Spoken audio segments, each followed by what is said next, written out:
بسم اللہ الرحمن الرحیم۔ آج ہم سورہ رحمان سٹارٹ کرتے ہیں اور دیکھتے ہیں کہ سورہ رحمان میں اللہ تعالیٰ کون سی بات کرتے ہیں اور اس کا رحمان سے کیا تعلق ہے۔ اگر ہم اس کے سٹارٹ میں دیکھیں تو اللہ تعالیٰ کہتے ہیں الرحمن علم القرآن، کہ رحمان نے قرآن سکھایا۔ اب یہ بات پورا ایک ہی جملہ بن سکتا تھا اور ایک ہی جملے میں آ سکتی تھی، لیکن اللہ تعالیٰ نے اس کو سپلٹ کر دیا ہے، اس کو سپلٹ کر کے رحمان الگ کر دیا ہے۔ کیوں الگ کیا ہے یہ ہم دیکھتے ہیں، یعنی اللہ تعالیٰ قرآن سکھاتے ہیں کون سی صفت ہے یہاں پر اللہ کی، رحمان کی صفت ہے۔ یہاں رحمان کی جگہ جبار کیوں نہیں آیا، عزیز کیوں نہیں آیا، عظیم کیوں نہیں آیا، حلیم کیوں نہیں آیا، رحمان ہی کیوں آیا؟ تو اس کا یہ مطلب ہے کہ اللہ تعالیٰ ہمیں کچھ بتانا چاہ رہے ہیں۔ قرآن سیکھنے سے پہلے ہمیں سکھا کون رہا ہے، وہ ذات کیسی ہے، اس کے اندر کیا خوبیاں ہیں، وہ کیوں سکھانا چاہ رہی ہیں ہمیں، وہ ہم اس لفظ سے سمجھیں گے جو الرحمن اللہ تعالیٰ نے ادھر اپنے لیے کہا ہے۔ اب الرحمن کو سمجھتے ہوئے اگر ہم اس کا عمومی ترجمہ کریں تو وہ ہوتا ہے رحم کرنے والا، یہ بہت زیادہ رحم کرنے والا۔ اگر ہم اس کے لفظی معنی دیکھیں تو یہ رحم سے نکلا ہے، اور رحم کو اگر دیکھیں تو یہ مدرز ووم کو بھی کہا جاتا ہے، جس میں بچہ ہوتا ہے۔ اب ماں کے پیٹ میں بچہ پروٹیکٹڈ ہوتا ہے، کھانے پینے کا انتظام ہوتا ہے، دو بنیادی باتیں ہوتی ہیں اس میں۔ وہ یہ ہوتی ہے کہ اس کے پاس بچہ تو ہے اور وہ اس سے محبت بھی کرتی ہے، حالانکہ وہ اس کا بوجھ برداشت کر رہی ہے، بچہ اسے کوئی بھی فائدہ نہیں دے رہا، اس کے باوجود بھی وہ اس کے لیے تکلیف کو برداشت کر رہی ہے، اس کے لیے اپنی کیئر کرتی ہے تاکہ اس کے بچے کو کچھ نہ ہو جائے۔ اب یہاں پر جو بچہ ہے وہ ماں کے لیے تو کچھ بھی نہیں کر رہا، لیکن ماں کر رہی ہے، اس میں محبت کا ایلیمنٹ آتا ہے، وہ اپنے بچے کو پال رہی ہے۔ اب اگر بچے کو دیکھیں تو اس کو تو یہ بھی نہیں پتا کہ کوئی لو ایکسپریس ہو رہا ہے، یا بچہ کوئی ایکسپریس بھی نہیں کر رہا اس وقت ماں سے، بچہ اپنی ماں کو اپریشیٹ بھی نہیں کر رہا، یہاں تک کہ وہ یہ بھی نہیں جانتا کہ میری ماں ہے جو میرا خیال کر رہی ہے، اس کے اندر کوئی کانشیسنس نہیں ہے۔ اب ماں کیا کر رہی ہے، اس کی حفاظت کرتی ہے، تکلیف برداشت کرتی ہے، اس کو فیڈ کر رہی ہے، اس کا خیال رکھ رہی ہے۔ اس کا مطلب ہے یہاں پر ماں کی طرف سے بچے سے کچھ بھی نہیں لیا جا رہا، صرف دیا جا رہا ہے، نو ٹرانزیکشنز والا حساب ہے۔ اچھا، پھر محبت دو طرح کی ہوتی ہیں۔ جب کبھی کبھی ایسا بھی ہوتا ہے کہ آپ کو کسی سے محبت نہیں بھی ہوتی تو بھی آپ کو اس کا خیال رکھنا پڑتا ہے۔ فار ایگزامپل اگر آپ ایک نرس ہیں، آپ کے پاس پیشنٹ ہے، آپ کو اس سے کوئی اٹیچمنٹ نہیں ہے دلی، لیکن آپ اس کا خیال رکھیں گے کیونکہ آپ کے دل میں ایک رحم ہے اس کے لیے۔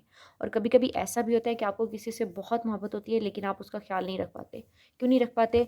جیسے اگر کسی کو کینسر ہے، آپ کے کسی بہت عزیز کو، تو آپ اس کا خیال نہیں رکھ سکتے کیونکہ آپ ڈاکٹر نہیں، آپ کو نہیں پتا اس کو میڈیسن کیا دینی ہے، ہاں لیکن آپ کو اس سے محبت بہت زیادہ ہے۔ اب رحمان کی اگر ہم اس صفت کو دیکھتے ہیں تو رحمان یہاں پر محبت بھی کرتا ہے اور خیال بھی رکھتا ہے، دونوں چیزیں آ گئی ہیں۔ اس کا مطلب ہے کہ اب سورہ رحمان میں یا قرآن پاک میں اللہ تعالیٰ نے ہمیں جو چیزیں سکھانی ہیں، قرآن پاک سکھانا ہے، وہ اس لیے کیونکہ اللہ اپنے بندے سے محبت بھی کرتا ہے اور چاہتا ہے کہ وہ اس کا خیال رکھے، اس کے بندے کو کبھی بھی کوئی تکلیف نہ پہنچے۔ تو پھر ایک کوشچن آتا ہے کہ سورہ رحمان میں تو یہ ہے کہ قیامت والے دن تو یہ ہوگا، کھولتے ہوئے پانی میں پھینکا جائے گا، جہنم کا عذاب تیار ہوگا، تو یہ کیا بات ہوئی کہ رحمان تو ہے لیکن جہنم کا عذاب تیار ہو رہا ہے؟ ہم رحمان کی صفت کو جب سمجھیں گے تو ہمیں آٹومیٹکلی یہ بات سمجھ آ جائے گی کہ عدل بھی کیوں ضروری ہے، جہنم کا عذاب بھی کیوں اسی سورہ میں مینشن کیا گیا ہے۔ اب ایک اور چیز ہے، انگلش میں اگر دیکھا جائے تو جو رحم ہے نا وہ مرسی کے کانٹیکس میں آتا ہے، اور اگر ہم رحم کو دیکھیں تو یہ اس طرح سے یوز ہوتا ہے کہ جیسے میں نے کچھ غلط کیا تھا، یا اگر غلط نہیں بھی کیا تھا تو کوئی بڑا آیا، میری پٹائی ہونے والی تھی لیکن میں نے اس سے کہا کہ پلیز مجھے معاف کر دو، معاف کر دو، اور اس نے مجھے معاف کر دیا۔ تو انگلش میں مرسی کو اس طرح سے دیکھا جاتا ہے، اور اردو میں بھی رحم کو ایسے دیکھا جاتا ہے کہ میں نے کچھ غلط کر دیا ہے، پلیز مجھے معاف کر دو، جب میرے اینڈ پر کچھ ہوگا تو ہی مجھے ٹریٹ کرنا، تو ہی مجھے کھانے کے لیے دینا، اگر میں اچھے کام نہ بھی کروں تو مجھے چھوڑ دینا۔ ایسا نہیں ہے، رحمان میں یہ صفت نہیں آتی۔ اس لیے جب ہم رحمان کو دیکھیں گے تو اس کو عربی کے تناظر میں دیکھیں گے کہ اللہ تعالیٰ کی رحمان کی صفت کیا ہے، اس کو انگلش کے مرسی اور رحم کے ورڈ سے ہمیں وہ بات سمجھ نہیں آئے گی۔ اگر تو یہ اس کو ہم رحم کے معنی میں دیکھ لیتے ہیں نا، ترس کے معنی میں، تو وہ شفقت میں چلا جائے گا۔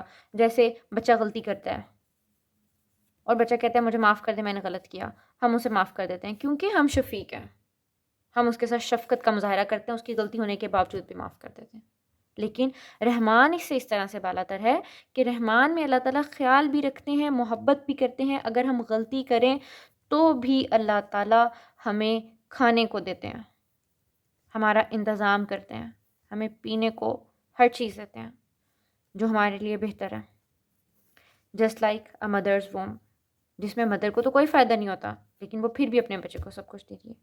اس لیے ہم رحمان کو اردو کے رحم یا مرسی میں دیکھ ہی نہیں سکتے، ورنہ اس کا مطلب ہو جائے گا کہ اللہ تعالیٰ ہمیں تباہ کرنے والے تھے تو پھر انہوں نے ترس کھا لیا. ایسا نہیں ہے.